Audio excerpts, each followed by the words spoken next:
to the Boston tragedy now, and a conservative radio host in the US has used a adopted Family Guy clip to promote his theory the Boston bombings were a government-planned false flag attack. Seth MacFarlane, the show's creator, has described it as abhorrent, tweeting his condolences to the victims. And the project's US correspondent Hyla is in LA. Hyla, while some of the US is, trying to process the horror of another attacker, a re-edited Family Guy video is doing the rounds. Here it is again. Let's have a look.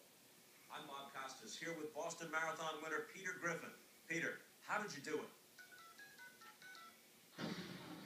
Damn phone's busted. Maybe I dialed wrong. I can imagine there'd be a lot of people who are very upset about that. What are people saying over there?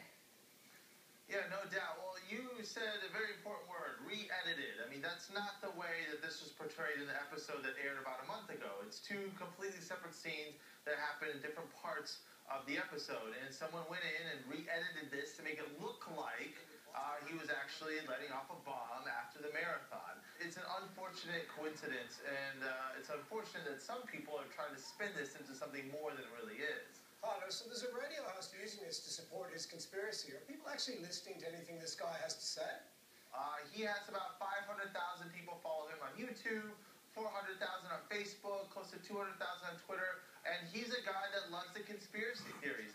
He thinks that the U.S. government is behind the attacks on 9/11. He blamed the Obama administration on the Sandy Hook shooting that took place, and again, he's doing this with the Boston Marathon, saying that it's the government behind this. He even sent one of his correspondents to a press conference. This press conference took place the same day as the attack, and he asks a ridiculous question. Here, let's run that. Is this another false flag state attack to take our civil liberties and promote homeland security? No. Next question.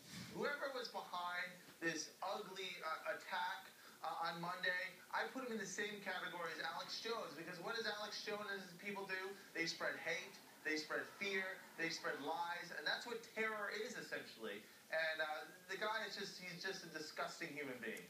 All right, Harlow, we'll have to leave it there, but thanks so much for your time tonight. Thank you.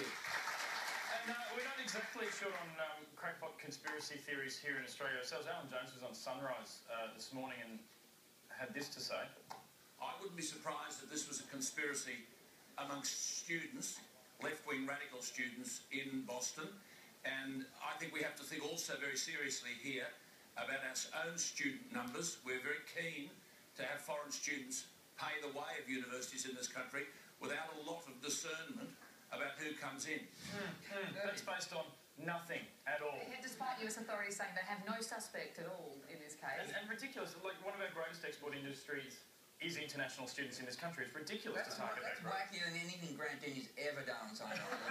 I mean, this is one of the dark sides of a tragedy like this, is that there are many people that use it as an opportunistic thing to either get better ratings or to promote their own agenda. You're sick of seeing the vision, aren't you? You're saying today you're struggling with it. I know we've shown it here, but I think that I've seen it 11 times today, and I know the story needs to be covered, but the actual explosion itself, I think, just reopens wounds over and over again and is unnecessary. To something else now, a little bit cheerful, but also a bit sad. Today, black caviar